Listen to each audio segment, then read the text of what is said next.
Seja bem-vindo, caro ouvinte, à segunda parte do conto Um Pequeno Herói, de Dostoiévski. Mas, antes de prosseguir aqui na leitura desse conto maravilhoso, eu vou deixar aqui um recado para vocês.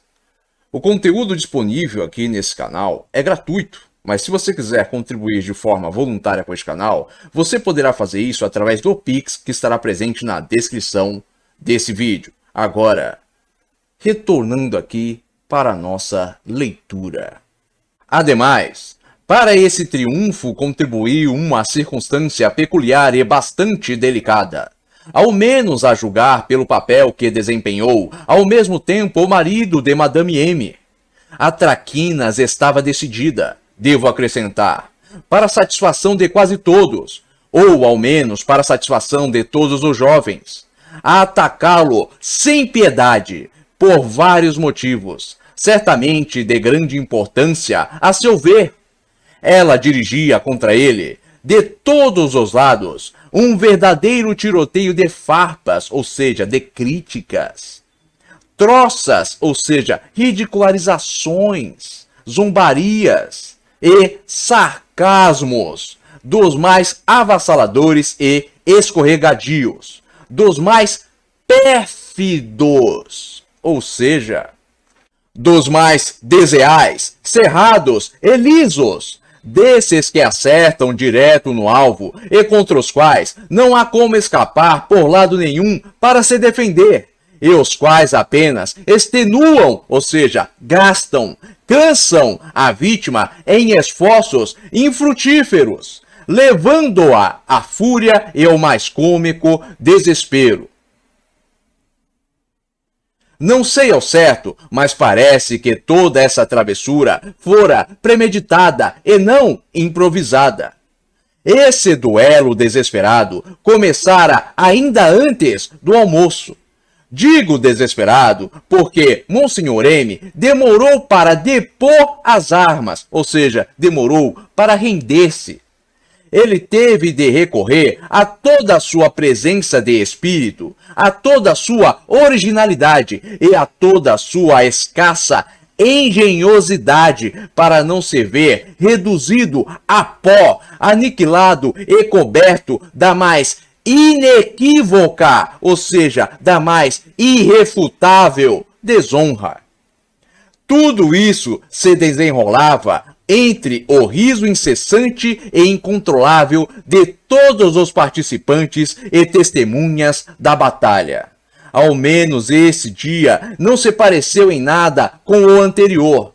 Notava-se que Madame M várias vezes tivera ímpetos de deter a amiga imprudente, que por sua vez queria a todo custo vestir o marido ciumento com o traje mais histriônico, ou seja, exagerado e ridículo. E é de se supor que fosse com o traje de Barba Azul.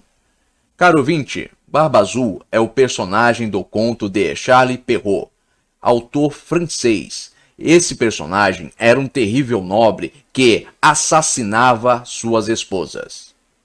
Agora, retornando para o texto. A julgar por todas as possibilidades, a julgar pelo que me ficou na memória e, por fim, pelo papel que tocou a mim mesmo desempenhar nesse caso. Isso aconteceu de improviso, do modo mais engraçado e inesperado, e, como se fosse de propósito, nesse instante estava bem à vista, sem suspeitar de nenhum mal e até esquecido das minhas precauções recentes. De repente, fui conduzido ao primeiro plano como inimigo mortal e rival natural de Monsenhor M. Como se estivesse perdido e desesperadamente apaixonado por sua esposa. O que minha tirana foi logo jurando, dando sua palavra, dizendo que tinha provas e que, para não ir mais longe, nesse mesmo dia, no bosque, tinha visto. Mas não conseguiu terminar de falar. Eu a interrompi no momento mais desesperador para mim. Esse minuto fora tão descaradamente calculado, tão perfidamente, ou seja, tão traiçoeiramente preparado para o final, para ter um desfecho grotesco e encenado de modo tão cômico e engraçado que uma explosão incontrolável e geral de hilaridade saudou essa última travessura. E embora adivinhasse na mesma hora que o papel mais desagradável não coubera a mim, estava, no entanto, tão confuso, tão exasperado, ou seja, exaltado, irritado e assustado que, banhado em lágrimas de angústia e desespero, sufocando de vergonha, abri passagem através de 2 fileiras de poltronas, dei um passo à frente e, dirigindo-me à minha tirana, pus-me a gritar, com a voz embargada pelas lágrimas e indignação: "A senhora não se envergonha?"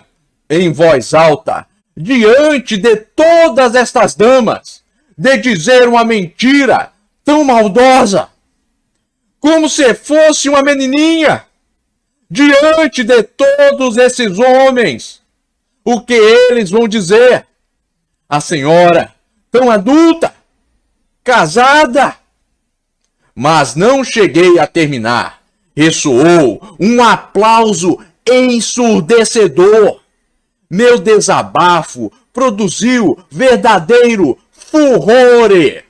Isso mesmo, caro ouvinte. O que você ouviu aqui foi furore. Furore é furor em italiano. Ou seja, o desabafo do nosso personagem aqui produziu um verdadeiro furor, ou seja, um verdadeiro entusiasmo, uma verdadeira paixão. Agora, retornando para o texto. Meu gesto ingênuo, minhas lágrimas e, sobretudo, o fato de parecer que tomava a defesa de Monsenhor M. Tudo isso provocou uma hilariedade tão infernal que até hoje, só de lembrar, eu mesmo acho muito engraçado. Fiquei perplexo, prestes a enlouquecer de horror e, queimando como pólvora, escondendo o rosto com as mãos, corri para fora. Na porta derrubei a bandeja das mãos de um lacaio que estava entrando e subi voando para o meu quarto. Arranquei da fechadura a chave, que estava do lado de fora, e me tranquei por dentro. Fiz bem, porque atrás de mim vinham meus perseguidores. Em menos de 1 minuto, minha porta foi sitiada, ou seja, foi cercada por uma tropa toda das mais belas, de todas as nossas damas. Ouvia suas risadas sonoras, uma tagarelice rápida, suas vozes que submergiam, gazeavam, ou seja, chiavam, grasnavam, todas ao mesmo tempo, como andorinhas. Todas elas, sem exceção, imploravam-me para abrir a porta, nem que fosse só por um instante. Juravam que não me fariam nenhum mal, que só queriam cobrir-me de beijos. Mas o que podia ser mais terrível do que essa nova ameaça? Eu simplesmente ardia de vergonha do outro lado da porta, com o rosto escondido no travesseiro, sem abrir e sem sequer dar sinal de vida. Elas ainda continuaram batendo e implorando por um longo tempo, mas eu estava impassível, ou seja, incomovível, imperturbável e surdo, como só um menino de 11 anos é capaz. Mas e agora? O que fazer? Tudo fora descoberto, tudo fora revelado, tudo o que eu guardava e escondia com tanto zelo. A desonra e a vergonha eternas recaíram sobre mim. Para dizer a verdade, nem eu mesmo sabia como dominar isso que me metia tanto medo e o que queria esconder. Mas o fato é que tinha medo de algo, e a iminência da revelação desse algo até então me fazia tremer como vara verde. Só de uma coisa eu não sabia até aquele momento. O que era aquilo? se aquilo era conveniente ou inconveniente, digno de louvor ou de opróbrio, ou seja, de infâmia, de injúria, de desonra, louvável ou condenável. Agora, no entanto, para meu martírio e angústia violenta, percebi que era ridículo e vergonhoso. Ao mesmo tempo, instintivamente, sentia que esse veredito era falso, desumano e grosseiro, mas eu estava destroçado, aniquilado. Minha faculdade de raciocínio parecia paralisada e embaralhada. Não conseguia não só me contrapor a esse veredito, como sequer examiná-lo bem. Estava embotado, ou seja, abatido, acabado. Senti apenas que meu coração havia sido desumana e descaradamente ferido e me desfiz num choro estéril. Estava exasperado, ou seja, exaltado, mas fervia de indignação e de um ódio que até então nunca havia conhecido. Pois era a primeira vez na vida que experimentava uma dor grave, o ultraje e a ofensa. E tudo isso foi de fato assim, sem nenhum exagero. Eu, uma criança, tivera um primeiro sentimento, ainda vago e inexperiente, grosseiramente ultrajado. Tivera meu primeiro sentimento de pudor, flagrante e virginal, tão cedo exposto e profanado. E minha primeira impressão estética, talvez muito séria, ridicularizada. É claro que aqueles que riam de mim pouco sabiam disso e não faziam nem ideia do meu sofrimento. Em parte, a isso vinha a se juntar uma circunstância secreta, que nem eu mesmo chegara a esclarecer e que de algum modo, até então, me metia medo. Em minha dor e desespero, continuei estendido em minha cama, com o rosto oculto no travesseiro. Sentia febre e calafrios alternadamente. Duas perguntas me atormentavam. O que vira e o que exatamente a loura impertinente poderia ter visto essa manhã no bosque entre Madame M e eu? E por fim, a segunda pergunta, como, com que olhos, de que jeito poderia agora olhar para o rosto de Madame M, sem morrer de vergonha e de desespero no mesmo instante e no mesmo lugar? Um barulho inusitado no pátio viera afinal tirar-me do estado de semiconsciência em que me encontrava. Levantei-me e fui até a janela. O pátio estava todo atravancado de carruagens, cavalos selados e servos que iam e vinham. Parecia que estavam todos de partida. Alguns cavalheiros já estavam montados. Outros convidados acomodavam-se nas carruagens. Nisso me lembrei da excursão programada, e eis que meu coração foi pouco a pouco sendo invadido por uma inquietude. Comecei a procurar meu pônei ansiosamente no pátio, mas o pônei não estava lá. Portanto, haviam se esquecido de mim. Não me contive, desci numa carreira. Já nem pensava nos encontros desagradáveis, nem em minha recente desonra. Uma notícia terrível me esperava. Dessa vez, não havia para mim nem cavalo para montar, nem lugar na carruagem. Estava tudo arranjado, os lugares ocupados, e eu tive de ceder lugar a outros. Abalado por esse novo desgosto, parei no terraço da entrada e fiquei olhando com tristeza para a longa fila de cupês, cabriolês e carros. Bom, caro ouvinte, nesse exato momento você deve estar um pouco confuso e deve estar se perguntando, mas o que são cupês e cabriolês? Bom, cupês é um tipo de carruagem, é uma carruagem fechada, geralmente só com um assento para duas pessoas. E cabriolês também é um outro modelo, de carruagem, também é um modelo de carruagem leve de duas rodas para um só cavalo. Então observe, Cupês, cabriolês e carros aqui se referem a modelos de carruagens. Agora, retornando para o texto.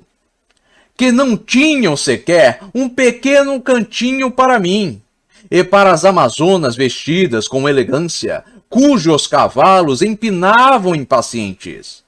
Um dos cavaleiros se atrasara por algum motivo. Estavam apenas esperando-o para partir. Seu cavalo estava à entrada da casa, mordiscando o freio, revolvendo a terra com os cascos, tremendo e empinando de susto a todo instante. 2 cavalariços seguravam-no cuidadosamente pela rédea e todos, por precaução, mantinham dele uma distância respeitosa. De fato, acontecera uma circunstância bastante lamentável, que impedia a minha ida. Além do fato de terem chegado novos convidados e tomado todos os lugares e todos os cavalos, 2 cavalos de montaria haviam adoecido, sendo um deles o meu pônei. Mas não era o único a sofrer por essa circunstância.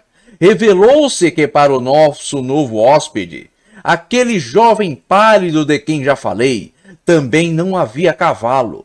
Para evitar uma situação desagradável, nosso anfitrião foi obrigado a recorrer a uma medida extrema. Ofereceu-lhe seu garanhão rebelde e indomado, acrescentando, para desencargo de consciência, que era impossível montá-lo, e que já o teria há muito tempo colocado à venda, por seu caráter indomável, se, aliás, encontrasse para ele um comprador. Mas o visitante, mesmo advertido, declarou que montava bem e que, em todo caso, estava pronto a montar qualquer coisa, contanto que pudesse ir. Nosso anfitrião então se calou, mas agora tenho a impressão de que os seus lábios assomou um sorriso malicioso e ambíguo, ou seja, duvidoso, incerto, indefinido. Enquanto esperava o cavalheiro que se gabava de sua habilidade, ele mesmo ainda sem montar seu cavalo, esfregava as mãos com impaciência e a todo instante olhava para a porta. Um sentimento semelhante chegava a ser transmitido pelos 2 cavalariços que seguravam o garanhão e que só faltavam sufocar de tanto orgulho por se ver diante de todo o público com um cavalo desses, que num piscar de olhos podia matar uma pessoa sem mais nem menos.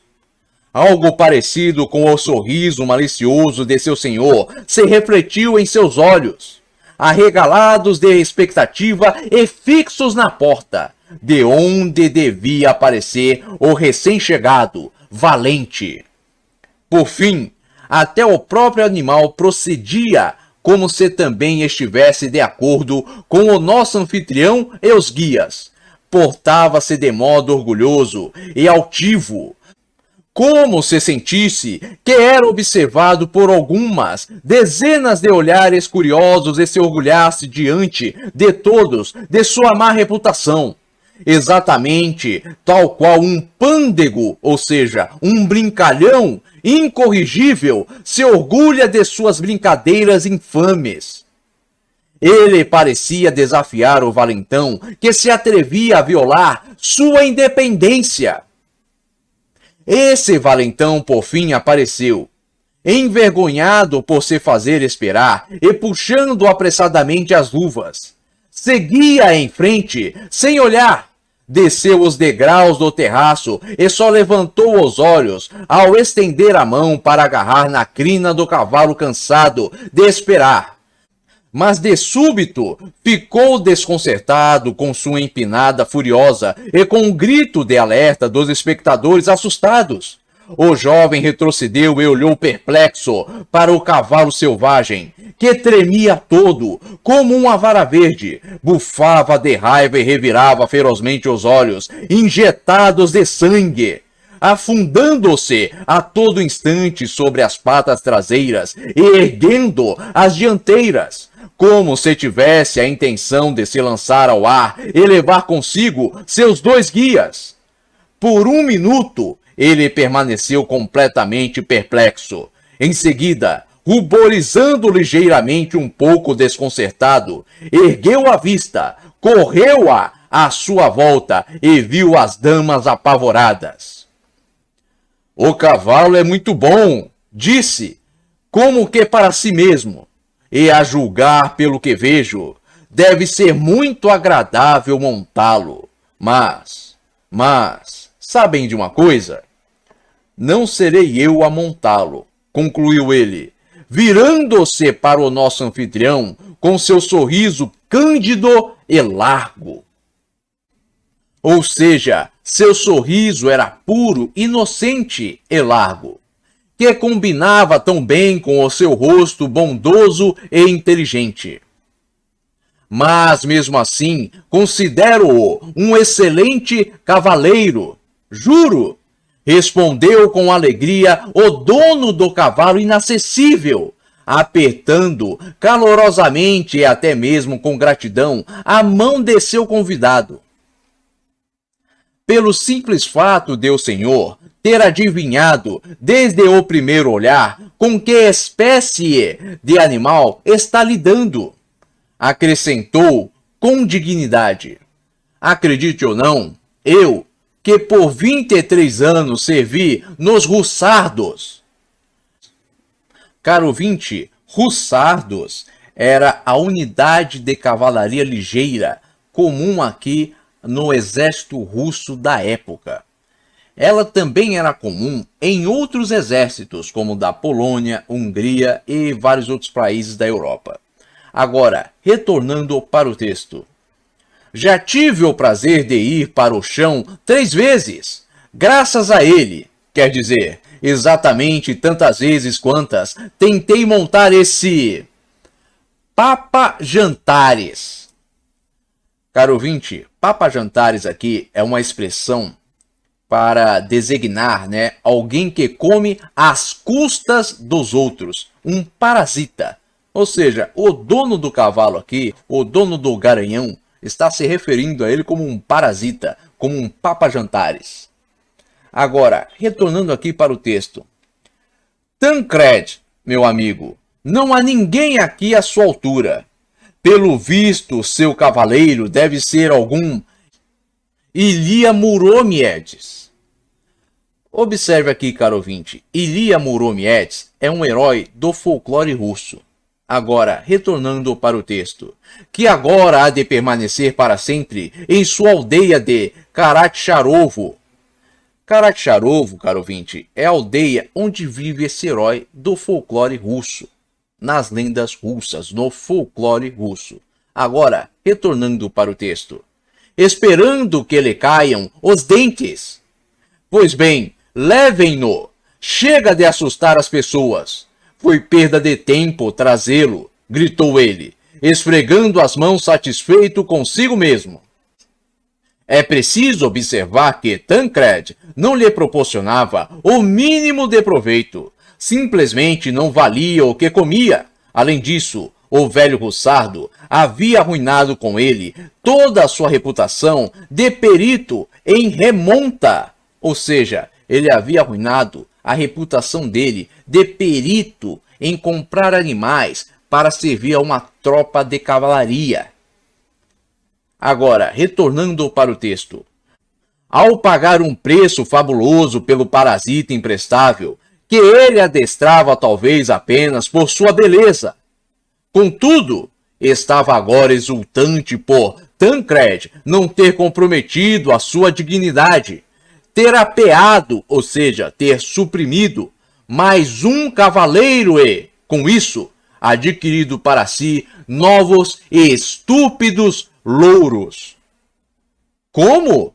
O senhor não vai? Gritou a loura, que sentia uma necessidade premente de ter seu cavalier servante junto dela nessa ocasião. Será possível que esteja com medo? Juro que é isso mesmo, respondeu o jovem. Está falando sério? Ouça, por acaso o que a senhora deseja é que eu quebre o pescoço? Então monte depressa o meu cavalo. Não tenha medo, ele é muito manso. Não vamos nos atrasar. Trocarão a sela num instante. Tentarei pegar o seu. Não é possível que Tancredi seja sempre tão descortês. Dito e feito, a travessa saltou da sela e antes de acabar a última frase, já se postava diante de nós. A senhora conhece mal Tancredi. Se acha que ele permitirá que lhe ponham a sua sela imprópria e, além disso, não iria deixá-la quebrar o pescoço. Seria deveras uma pena, disse nosso anfitrião, afetando, ou seja, simulando, aparentando, nesse momento de satisfação interior, como era sempre seu hábito, uma rispidez e até grosseria em seu discurso que, mesmo sem isso, já era afetado, ou seja, presunçoso e estudado, o que, na sua opinião, caía bem a um veterano bonachão e devia agradar, sobretudo, as damas. Essa era uma das suas fantasias, seu cavalo de batalha preferido, conhecido de todos nós.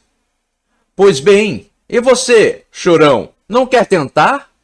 Queria tanto ir, disse a valente amazona ao notar minha presença e, numa atitude provocadora, apontou-me Tancredi com um aceno de cabeça, justamente para não sair perdendo, já que tivera de apear, ou seja, desistir, à toa de seu cavalo. E também para não me deixar sem uma palavrinha mordaz, já que eu mesmo cometera o erro de aparecer diante dos seus olhos. Você com certeza não é como o... Ora, o que adianta falar? Você é um herói famoso e sente vergonha de ter medo, sobretudo quando estão olhando para o senhor. Belo pajem, acrescentou ela, lançando um rápido olhar para Madame M, cuja carruagem era a que estava mais próxima do terraço de entrada. O ódio é um sentimento de vingança. Inundaram meu coração quando a bela amazona se aproximou de nós com a intenção de montar Tancredi.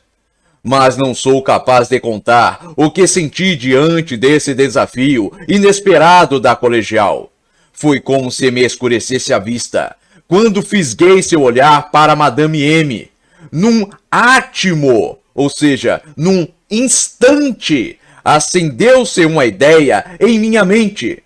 Sim, pensando bem, não passou de um átimo, mesmo que um átimo, como uma explosão de pólvora. Ou então foi a gota d'água. E nisso, subitamente, me insurgi com todo o meu espírito reanimado, a ponto de desejar acabar de vez com todos os meus inimigos e me vingar deles, por tudo e diante de todos.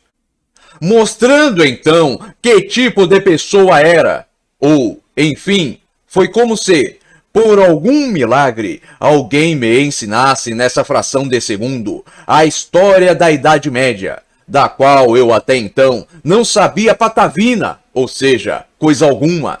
E em minha cabeça, redemoinhando, começaram a desfilar torneios, paladinos, heróis, belas damas, glória, campeões, ouviam-se os clarins, ou seja, as trombetas, dos arautos, sons de espadas, gritos e aplauso da multidão. E, em meio a todos esses gritos, o grito tímido de um coração assustado, que acalenta, ou seja, que aconchega, que embala a alma orgulhosa com mais doçura que a vitória e a glória.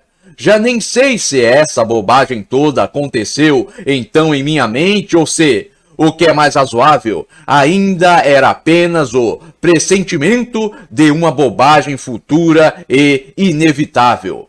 Mas apenas eu ouvi que soava a minha hora. Meu coração saltou, se contraiu e eu mesmo já nem me lembro como. Dei um salto, pulei do terraço e fui parar ao lado de Tancredi. Então acha que tenho medo? Gritei com orgulho e insolência, a vista escurecida pela febre, sufocando de emoção e tão afogueado, ou seja, tão abrasado, tão quente, tão vermelho, tão rubro, que as lágrimas escaldavam-me as faces.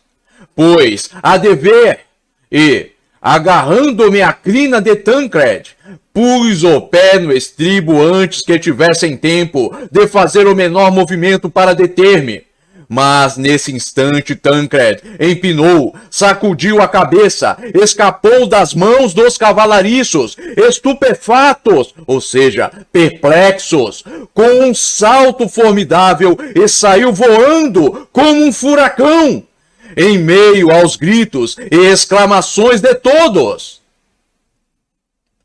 Só Deus sabe como consegui pôr o outro pé em pleno voo. Tampouco posso compreender como me aconteceu de não perder as rédeas.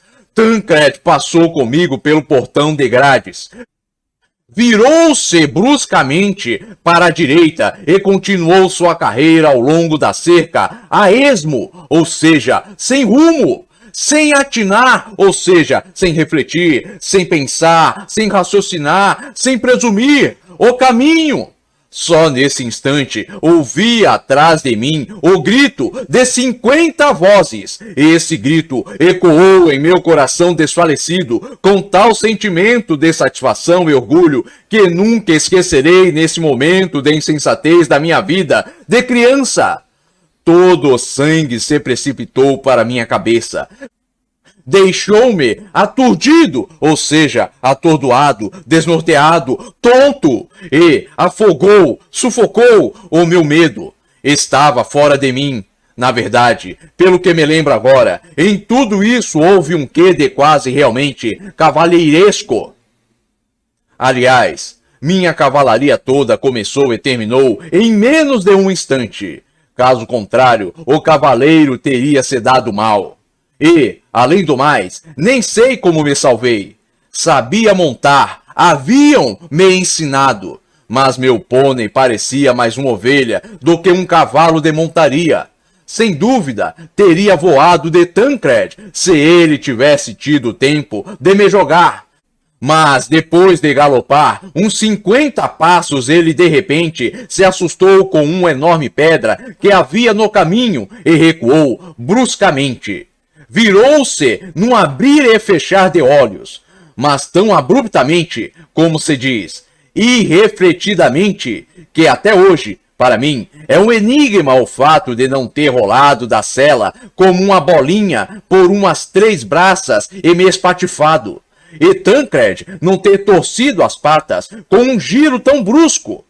Ele se precipitou de volta para o portão, sacudindo furiosamente a cabeça, movendo-se de um lado para outro como que embriagado de fúria, levantando as patas para o ar a esmo e tentando a cada salto sacudir-me de seu lombo, exatamente como se um tigre tivesse saltado sobre ele e cravado os dentes e as garras em sua carne.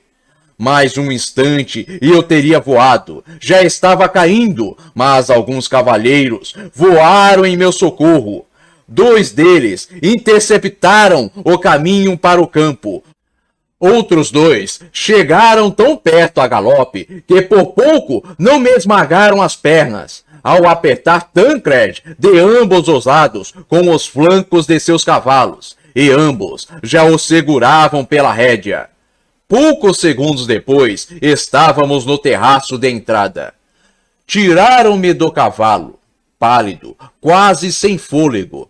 Tremia todo, como uma haste de erva ao vento, assim como Tancred, que estava parado, com o corpo todo apoiado na parte posterior, imóvel, como se tivesse os cascos plantados na terra, lançando uma respiração ofegante e ardente de suas ventas vermelhas e fumegantes, tremendo todo como uma folha levemente trêmula, como que estupefato de raiva pela afronta e pela petulância impune de uma criança.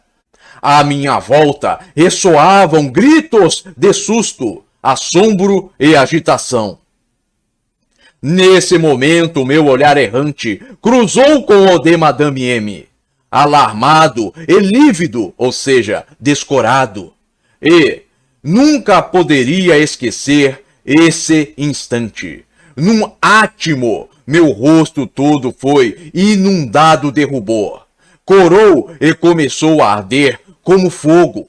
Nem sei o que aconteceu comigo, mas confuso e assustado com minhas próprias sensações, baixei o olhar timidamente para o chão. Mas meu olhar foi notado, capturado e roubado de mim.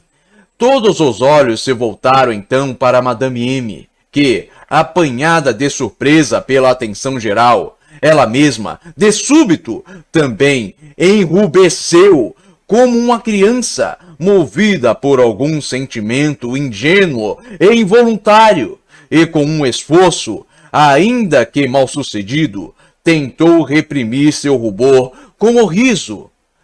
Isso tudo visto de fora, claro, que era muito engraçado. Depois, no entanto, quando tudo terminar e, sobretudo, quando ela fisgou, junto com os outros, o olhar que lançara Madame M, meu embaraço e meu rubor repentino, quando, por fim, conseguira dar a esse momento, pela propensão romântica de sua cabecinha frívola, um significado novo, recôndito, ou seja, encoberto, oculto, não de todo expresso. Nesse momento, depois de tudo isso, ela se entusiasmou tanto com o meu cavalheirismo, que se atirou sobre mim e estreitou-me contra o peito profundamente comovida, feliz e orgulhosa de mim. Um minuto depois, ela levantava para a multidão que se aglomerava à nossa volta, o rostinho mais severo e mais cândido, ou seja, mais puro, mais inocente, no qual tremulizavam e faiscavam duas pequenas lágrimas cristalinas, e com uma vozinha séria e solene, como ninguém tinha ouvido antes, disse, apontando para mim: Monsieur très sérieux, si monsieur ne riez pas. Ou seja, mas isso é muito sério, senhores. Não riam. Sem perceber que todos estavam diante dela, como que fascinados, maravilhados por seu arrebatamento luminoso.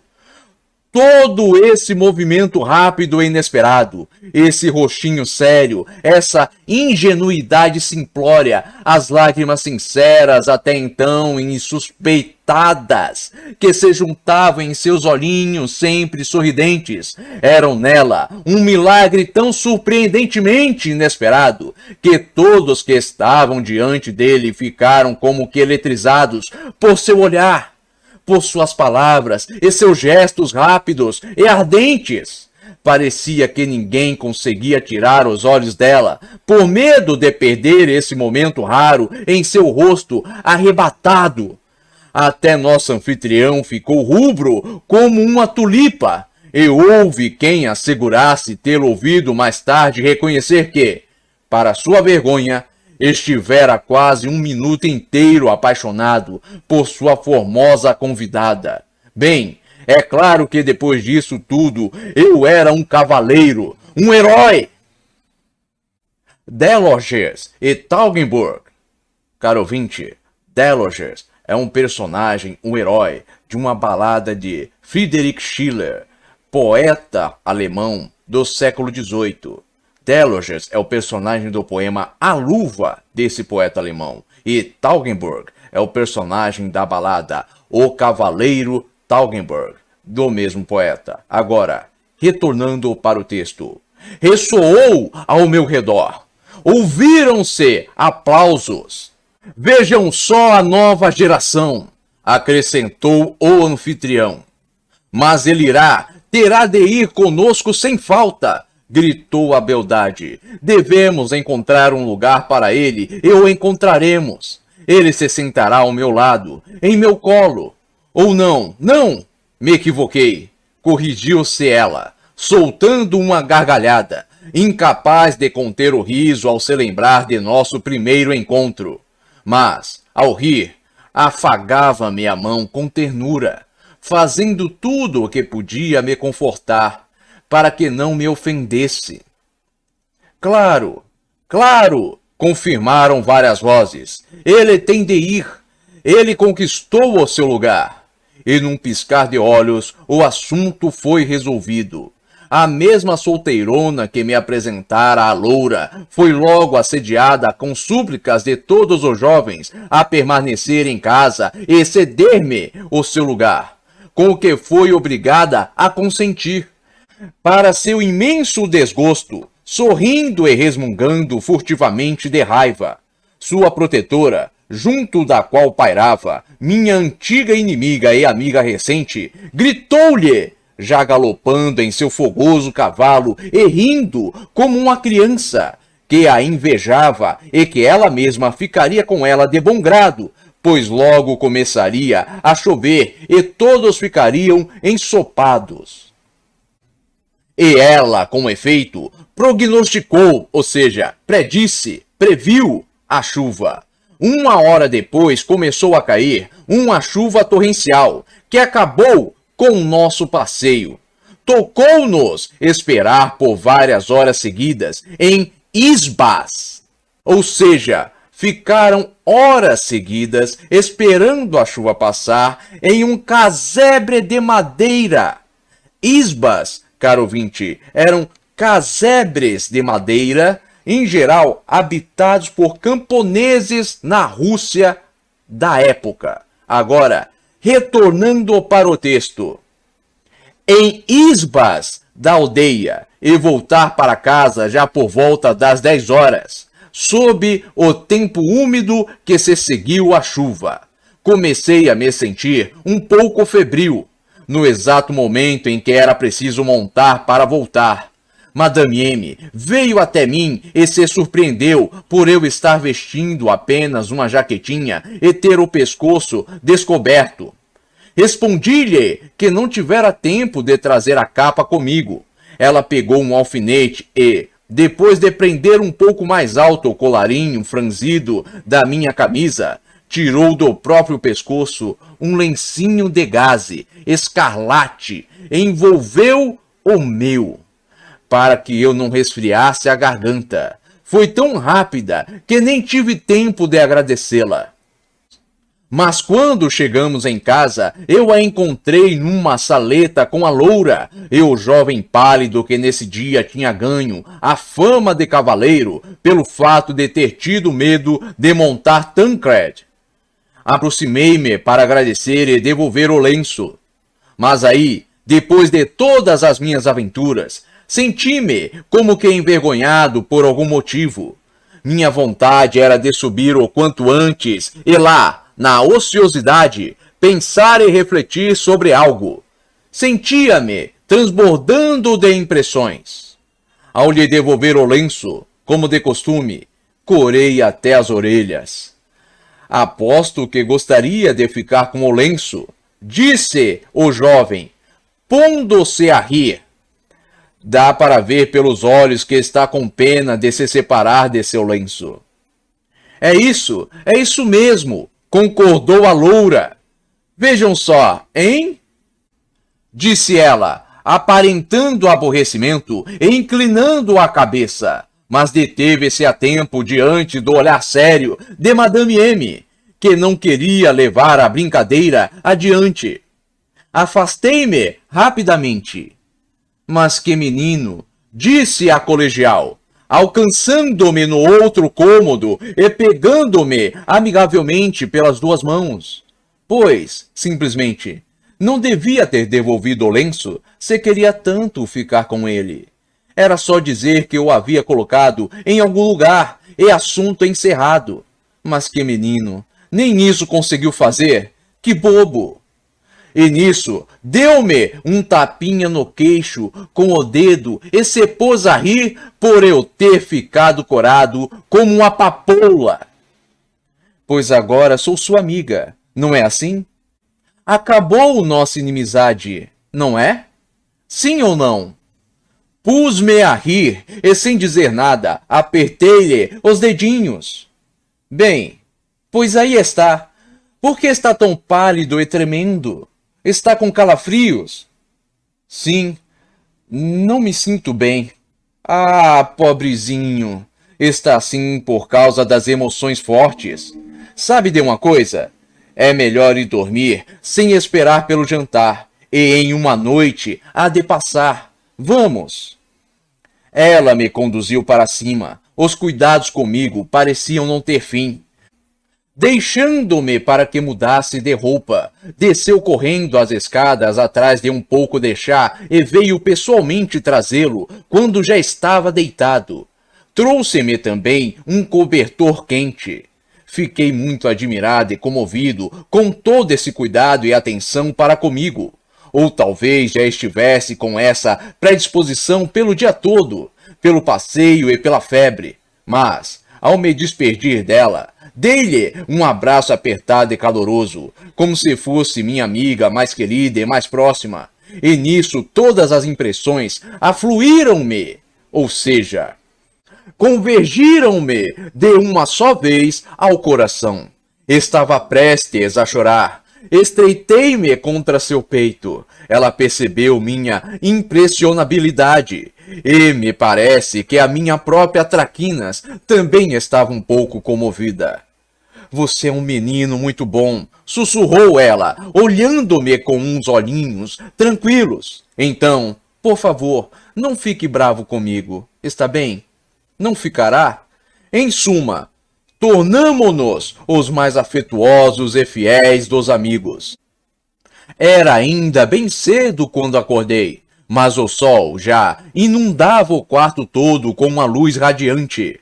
Pulei da cama sentindo-me completamente saudável e disposto, como se nem tivesse tido febre um dia antes. Em seu lugar senti agora uma alegria indescritível. Lembrei-me do dia anterior e senti que teria dado toda a minha felicidade nesse minuto em troca de um abraço como o de ontem, de minha nova amiga, nossa beldade loura. Mas ainda era muito cedo e todos dormiam. Depois de me vestir às pressas, fui para o jardim e de lá para o bosque. Fui-me dirigindo para o lugar onde o verde era mais denso, onde o aroma de resina das árvores era mais forte, e onde um raio de sol mais alegre dava as caras, regozijando-se, ou seja, alegrando-se, contentando-se, por conseguir atravessar aqui e ali a espessura nebulosa das folhagens. Era uma linda manhã. Sem perceber, ao caminhar para cada vez mais longe, acabei por sair na extremidade oposta do bosque, que dava para o rio Moskva. Ele corria a uns 200 passos dali, ao pé da colina. Na margem oposta do rio, cegavam o feno, ou seja, colhiam o feno com o uso de foice. Agora, prosseguindo, fiquei maravilhado ao ver como fileiras inteiras de foices afiadas, a cada movimento dos ceifeiros, banhavam-se harmonicamente de luz e em seguida tornavam de repente a desaparecer como pequenas serpentes de fogo que pareciam se esconder em algum lugar. E como a relva ceifada pela raiz voava para os lados em montinhos densos e gordos que ficavam empilhados em sulcos retos e longos. Já nem me lembro de quanto tempo passei nesse estado contemplativo, quando de repente voltei a mim ao ouvir no bosque, a uns 20 passos de mim, numa clareira que levava da estrada principal para a casa dos senhores, o relincho e o escovar impaciente de um cavalo. Não sei se eu ouvi esse cavalo tão logo o cavaleiro se aproximou e parou, ou se já vinha ouvindo o barulho havia tempo. Mas ele só me fazia no ouvido uma cócega em vão, incapaz de me arrancar de meus sonhos. Levado pela curiosidade, entrei no bosque e depois de dar alguns passos ouvi vozes que rodeavam a clareira e recuei no mesmo instante, estupefato, ou seja, perplexo. Aos meus olhos surgiu um vestido branco, familiar, e uma voz suave de mulher ressoou como música em meu coração. Era Madame M. Ela estava de pé ao lado de um cavaleiro que lhe falava apressadamente de cima do cavalo. E, para minha surpresa, reconheci tratar-se de N, o jovem que partira no dia anterior pela manhã e com quem Monsenhor M estivera tão ocupado. Mas disseram então que ele estava partindo para algum lugar muito distante, para o sul da Rússia, e por isso fiquei tão surpreso ao tornar a vê-lo entre nós tão cedo e a sós com Madame M. Ela estava animada e perturbada, como eu nunca a vira antes, e lágrimas brilhavam-lhe nas faces. Eu o surpreendia no momento da despedida. Pareciam ter pressa. Por fim, ele tirou do bolso um pacote lacrado, entregou-o a Madame M, envolveu-a com um braço, sem apear, ou seja, sem descer do cavalo, e deu-lhe um beijo demorado e ardente. Um instante depois, ele golpeou o cavalo e passou por mim voando como uma flecha. Madame M o acompanhou por alguns segundos com o olhar e, em seguida, se dirigiu para casa com um ar pensativo e desconsolado. Mas depois de dar alguns passos pela clareira, ela, de repente, pareceu voltar a si. Afastou apressadamente os arbustos e tomou o caminho do bosque. Fui atrás dela, perturbado e surpreso, perplexo com tudo o que vira. Meu coração batia com força, como que de susto. Estava entorpecido, ou seja, estava enfraquecido, desalentado, quebrantado e embotado, ou seja, acabado. Meus pensamentos eram fragmentados e dispersos, mas me lembro de que, por algum motivo, me sentia terrivelmente triste. De vez em quando, por entre o verde, via surgir diante de mim seu vestido branco. Eu a seguia maquinalmente, sem perdê-la de vista, mas temendo que ela notasse minha presença. Por fim, ela saiu para a vereda, ou seja, para um caminho estreito, para um atalho que levava ao jardim. Depois de esperar meio minuto, também saí. Mas qual não foi a minha surpresa quando de repente notei na areia vermelha da vereda um pacote lacrado que reconheci à primeira vista, o mesmo que 10 minutos antes fora entregue a Madame M. Peguei-o! O papel estava em branco de todos os lados, sem assinatura alguma. Na aparência, não era grande, mas cheio e pesado, como se houvesse nele umas 3 folhas ou mais de papel de carta. O que significava esse envelope? Sem dúvida, com ele se explicaria todo esse mistério. Talvez nele estivesse dito o que N esperava não poder expressar pela brevidade apressada do encontro. Ele nem sequer apeara, ou seja, descera do cavalo. Se estava com pressa, ou se talvez temesse trair a si mesmo na hora da despedida, só Deus sabe. Parei-e, sem sair para a vereda. Joguei nele o pacote num lugar bem visível e, sem tirar os olhos de cima dele, supondo que Madame M notaria a perda, retornaria e se poria a procurar. Mas depois de esperar uns 4 minutos, não aguentei. Tornei a pegar o meu achado. Coloquei-o no bolso e me lancei ao encalço de Madame M. Fui alcançá-la já no jardim, em uma leia, ou seja, em uma fileira de arbustos grande. Estava indo direto para casa, com um passo rápido e apressado, mas absorta, ou seja, mas pensativa, alheia, e com os olhos voltados para o chão. Não sabia o que fazer. Aproximar-me e lhe entregar? Isso significava dizer que sabia de tudo, que vira tudo. Havia de me trair a primeira palavra. E como iria olhar para ela? Como ela iria olhar para mim? Ainda tinha a esperança de que ela voltasse a si, se desse conta de sua perda e retornasse pelo próprio rastro. Poderia então, furtivamente, jogar o envelope no caminho e ela o encontraria. Mas não! Estávamos nos aproximando da casa. Já havia sido notada. Nessa manhã, como de propósito, quase todos haviam se levantado muito cedo, porque ainda era na véspera, após a excursão fracassada. Haviam concebido uma nova, da qual eu não sabia. Todos estavam se preparando para a partida e tomavam o café da manhã no terraço. Esperei uns 10 minutos para que não me vissem com Madame M e, contornando o jardim, saí em direção à casa pelo outro lado, bem depois dela. Ela andava de um lado para o outro pelo terraço, pálida e inquieta, com os braços cruzados sobre o peito e, pelo que tudo indicava, resistindo e se esforçando para sufocar uma agonia torturante e desesperada, que se podia ler claramente em seus olhos, em seu andar e em todos os seus movimentos. Às vezes descia a escada do terraço e dava alguns passos entre os canteiros de flores em direção ao jardim. Seus olhos procuravam algo na areia da vereda e no chão do terraço com impaciência, avidez e até imprudência.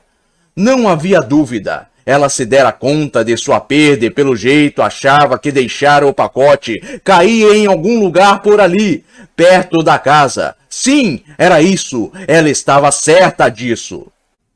Alguém, e depois outros também notaram que ela estava pálida e inquieta. Choveram perguntas sobre sua saúde e lamentações enfadonhas, ou seja, lamentações cansativas, maçantes, entediantes. Ela teve de levar na brincadeira, sorrir e parecer alegre. De vez em quando lançava um olhar para o marido, que estava de pé numa extremidade do terraço, conversando com duas damas. E a pobrezinha era dominada pelo mesmo tremor, pela mesma perturbação que na primeira noite da chegada dele. Enfiando a mão no bolso e segurando apertado o envelope, eu estava um pouco distante de todos, suplicando ao destino para que Madame M notasse a minha presença. Queria animá-la, tranquilizá-la, ainda que fosse apenas com o olhar.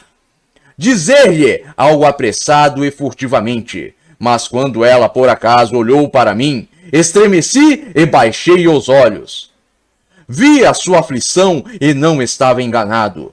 Até hoje não conheço esse segredo, não sei de nada, a não ser o que eu mesmo vi e que acabei de contar. Essa ligação talvez não fosse do tipo que se pudesse supor à primeira vista.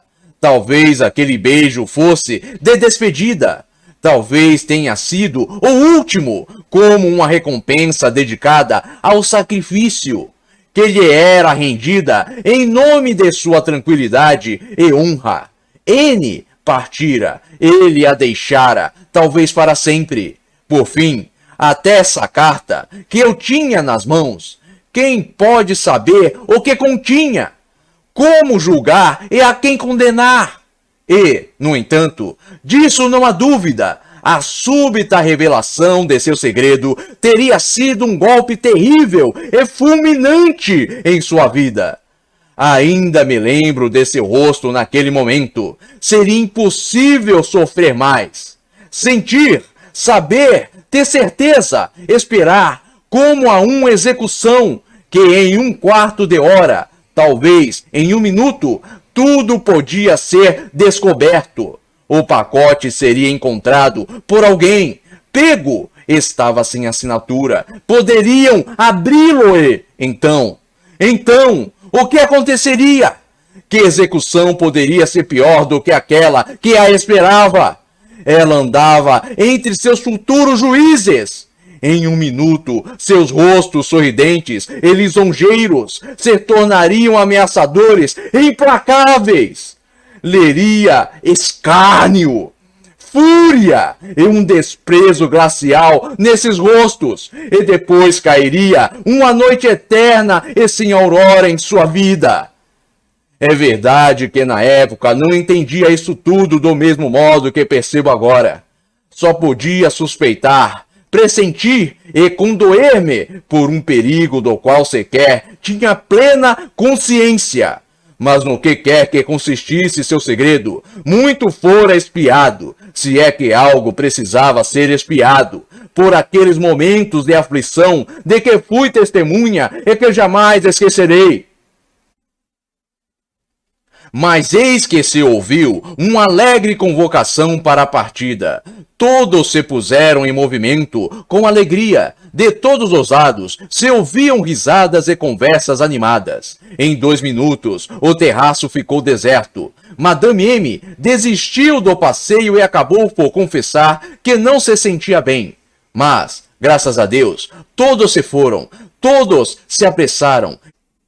E não houve tempo para importuná-la com lamentações, indagações, ou seja, questionamentos, e conselhos. Poucos ficaram em casa. O marido disse-lhe algumas palavras. Ela respondeu que ficaria boa no mesmo dia, que não se preocupasse, que não havia motivo para se deitar e que iria para o jardim sozinha. Comigo. Nisso, lançou-me um olhar.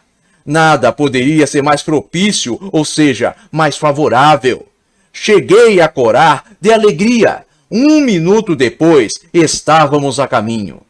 Ela seguiu pelas mesmas aleias, veredas e sendas. Caro ouvinte, veredas e sendas aqui são sinônimos. São caminhos pequenos e estreitos, por onde às vezes passam animais de pequeno porte, ou também por onde costuma-se fazer atalhos para se chegar em algum lugar.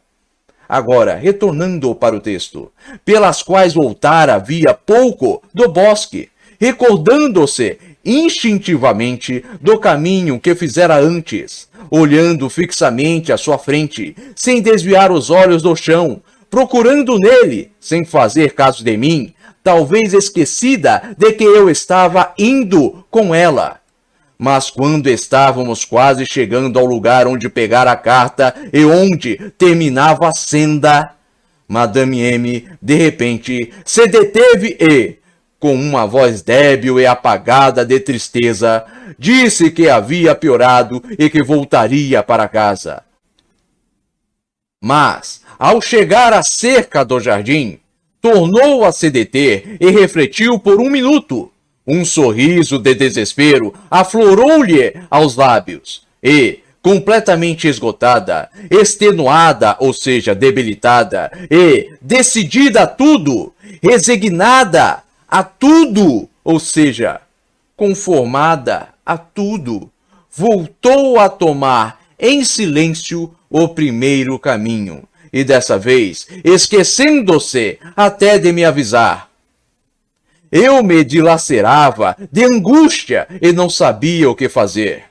Fomos, ou melhor dizendo, eu a conduzi para o local de onde 1 hora antes ouvira o escavar do cavalo e a conversa deles. Ali, perto de uma árvore de olmo frondoso, havia um banco talhado num bloco de rocha enorme, em torno do qual a era se entrelaçava e medravam jasmins do mato e roseiras bravas.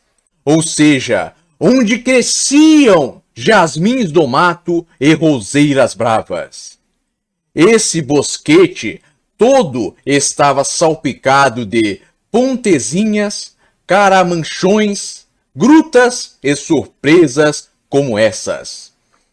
Madame M se sentou no banquinho, olhando absorta para a paisagem maravilhosa que se estendia diante de nós.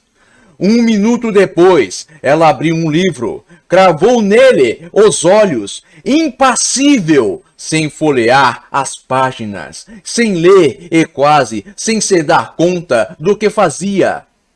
Já eram 9h30. O sol estava alto e flutuava suntuosamente sobre nós pelo céu azul, profundo, dando a impressão de que se fundia em seu próprio fogo.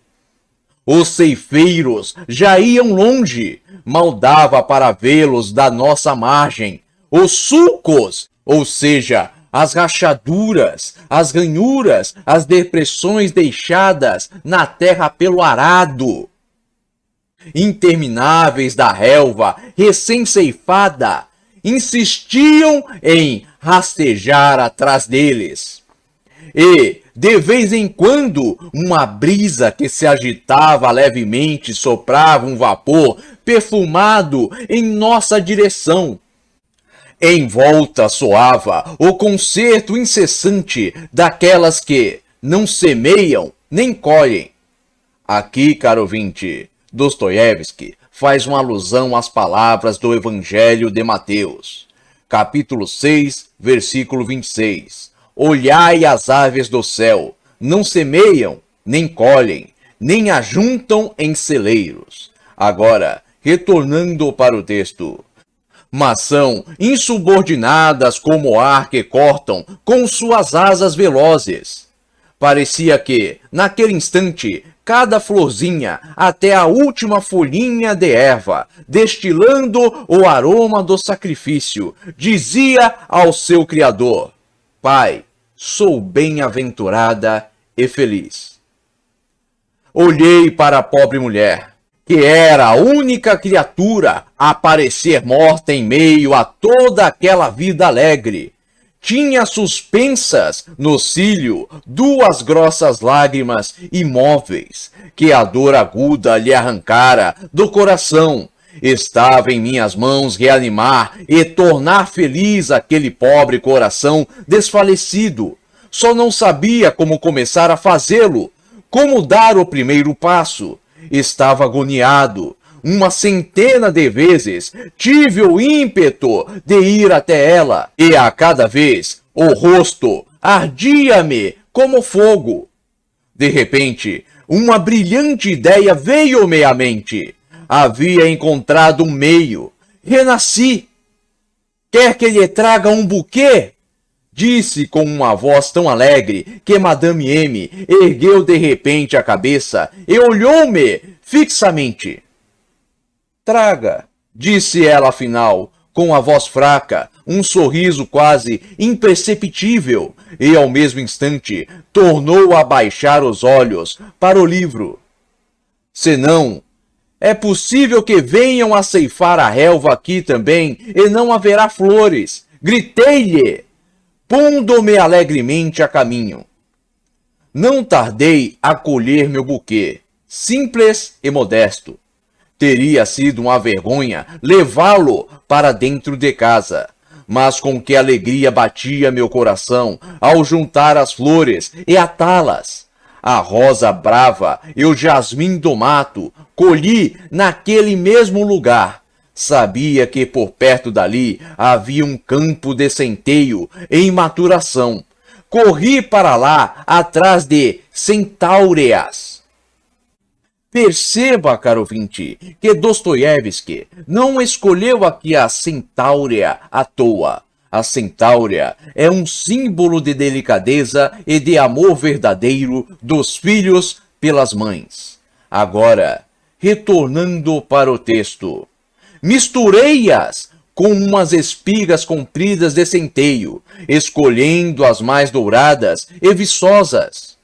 Ou seja, novas, verdes, frescas, vigorosas. Ali mesmo, por perto, deparei-me com um ninho inteiro de miosotes. Observe aqui, caro ouvinte, miosotes também não é qualquer planta. Miosotes é uma planta que significa recordação, fidelidade e amor verdadeiro. É também conhecida como não me esqueças. Agora, retornando para o texto. E meu buquê já começava a ficar completo. Mais adiante, no prado, encontrei campanulas azuis. Caro ouvinte, observe, campanulas azuis são flores cujo significado é de gratidão, esperança, humildade e delicadeza. Agora, voltando aqui para o texto. E cravos do campo. Já, caro ouvinte, os cravos do campo significam, na maioria das culturas, a boa sorte, o dom de atrair bênçãos e vitórias. E corri atrás de lírios d'água. Observe, caro ouvinte, os lírios d'água representam a pureza. Amarelos até bem à beira do rio. Por fim, já de volta, ao entrar no bosque por um instante para pegar algumas folhas verdes claras de bordo. Bordo, caro ouvinte. As folhas de bordo, caro ouvinte, simbolizam a força, a proteção, a eternidade e a divindade. Agora, prosseguindo. Em forma de palma e envolver com elas o buquê. Dei por acaso com uma família inteira de amores perfeitos. Ou seja, ele deu por acaso com uma família inteira da flor, que é símbolo da glorificação do trabalho. Perto dos quais, para minha felicidade, um aroma perfumado de violetas. A violeta, por sua vez, caro ouvinte, representa a lealdade. Denunciava na relva espessa e exuberante uma florzinha escondida, ainda toda salpicada das gotas brilhantes do orvalho. O buquê estava pronto. Atei-o com fibras de capim longas e finas, que trancei como uma corda, e dentro coloquei cuidadosamente a carta, cobrindo-a bem com as flores, mas de modo que fosse fácil notá-la, por menor que fosse a atenção concedida ao meu buquê. Levei-o a Madame M. No caminho, achei que a carta estava muito à vista. Cobri-a melhor. Ao me aproximar mais, enfiei-a ainda mais entre as flores. E por fim, quando já estava quase chegando ao local, de repente, enfiei-a tão profundamente no buquê que já não havia nada visível de fora. Tinha as faces verdadeiramente em chamas. Minha vontade era cobrir o rosto com as mãos e imediatamente deitar a correr.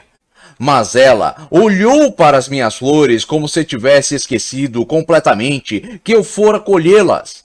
Mecanicamente, ela estendeu a mão e pegou o meu presente quase sem olhar. Mas no mesmo instante, colocou-a no banco como se fosse para isso que eu dera a ela. E tornou a baixar os olhos para o livro, como que absorta. Ou seja, como que compenetrada, concentrada, focada no livro. Estava prestes a chorar pelo fracasso, contando que meu buquê fique perto dela. Pensei, contando que ela não se esqueça dele. Deitei-me na relva ali perto, coloquei o braço direito sob a cabeça e fechei os olhos, como que vencido pelo sono. Mas não tirei os olhos dela e fiquei esperando. Passaram-se uns 10 minutos. Tinha a impressão de que ficava cada vez mais pálida. De repente, um acontecimento abençoado veio em meu auxílio. Foi uma abelha dourada, grande, que uma aragem, ou seja, que um vento brando e contínuo, intermitente, benévola trouxera para minha sorte. Primeiro zumbira sobre a minha cabeça e depois se aproximou de Madame M. Ela se pôs a afugentá-la uma ou duas vezes com a mão, mas a abelha, como que de propósito, se pôs ainda mais persistente. Por fim, Madame M pegou meu buquê e o agitou diante de si. Nesse momento, o pacote se desprendeu de entre as flores e caiu diretamente sobre o livro aberto. Estremeci. Por algum tempo, muda de espanto, Madame M olhava ora para o pacote, ora para as flores que segurava nas mãos, e parecia não acreditar nos próprios olhos. De repente, corou, ruborizou e olhou para mim. Mas eu, já antecipando o seu olhar, fechara bem os olhos e fingia dormir. Por nada no mundo a teria olhado diretamente no rosto nesse momento. Meu coração parava e tornava a pulsar como um passarinho que caíra nas garras de um menino de aldeia de cabelos encaracolados. Não me lembro quanto tempo passei com os olhos fechados, uns 2 ou 3 minutos. Afinal, me atrevi a abri-los. Madame M. lia a carta com avidez e, a julgar pelas faces ruborizadas, pelo olhar cintilante e marejado, pelo rosto radiante, em que cada traço vibrava com uma sensação de alegria, adivinhei que a felicidade estava nessa carta e que toda a sua angústia se dissipara como fumaça. Um sentimento doce e martirizante assenhorou-se do meu coração. Foi difícil para mim continuar fingindo. Nunca me esquecerei desse instante. De repente fizeram-se ouvir vozes, ainda longe de nós. Madame M! Nathalie! Nathalie! Madame M não respondeu, mas levantou-se rapidamente do banco, aproximou-se e se inclinou sobre mim. Senti que me olhava diretamente no rosto. Os cílios começaram a tremer, mas me contive e não abri os olhos. Tentei respirar de modo mais regular e tranquilo, mas o coração sufocava-me com golpes violentos. Sua respiração ardente queimava-me as faces. Ela se inclinou para bem perto do meu rosto, como que para pô-lo à prova. Finalmente senti um beijo e lágrimas caírem-me sobre a mão, a mesma que jazia sobre meu peito. Nathalie! Nathalie! Onde está você? Tornou a fazer-se ouvir, já bem perto de nós. Já vou, disse Madame M, com sua voz grossa e argentina, mas que as lágrimas sufocavam e faziam vibrar, e tão baixinho que eu era o único a poder ouvi-la. Já vou. Mas nesse instante o coração finalmente me traiu e parecia enviar todo o sangue para o meu rosto. Nesse mesmo instante, um beijo ardente e rápido queimou-me os lábios. Soltei um grito fraco, abri os olhos, mas seu lencinho de gaze do dia anterior já caía sobre eles, como se ela quisesse com ele me cobrir do sol. Um instante depois, ela já não estava ali. Ouvi apenas o farfalhar de passos que se afastavam apressadamente. Estava só. Tirei de cima de mim o lenço e o beijei fora de mim de arrebatamento. Por alguns momentos fiquei como um desvairado. Mal recuperei o fôlego, apoiei o cotovelo na relva e me pus a contemplar distraído e imóvel, diante de mim, as colinas circundantes, repletas de trigais. O rio que as contornava sinuoso e que serpeava ao longe, a perder de vista, por entre outras colinas e aldeias, que cintilavam como pontos por todo o horizonte inundado de luz. Os bosques azuis escuros, que mal dava para distinguir, que pareciam se esfumaçar à beira de um céu incandescente, e uma doce calmaria, como que evocada pela tranquilidade solene da cena. Foi aos poucos, refreando meu coração perturbado. Eu me senti mais leve e respirei mais livremente, mas toda a minha alma se afligia de uma maneira surda e doce, como que pela intuição de algo, como que por um pressentimento. Alguma coisa era adivinhada timidamente e com alegria pelo meu coração assustado, levemente estremecido pela expectativa. E de repente meu peito começou a ficar hesitante, começou a doer, como se algo o transpassasse, e lágrimas doces, jorraram de meus olhos. cobri o rosto com as mãos e, tremendo todo como a haste de uma erva, entreguei-me, sem defesas, a esse primeiro desvelamento.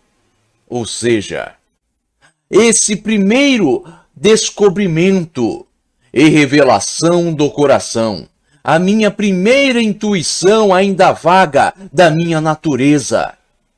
Minha primeira infância terminou nesse instante. Quando, 2 horas depois, voltei para casa, já não encontrei Madame M. Ela havia partido para Moscou com o marido, por algum motivo repentino. Nunca mais tornei a vê-la. Fim.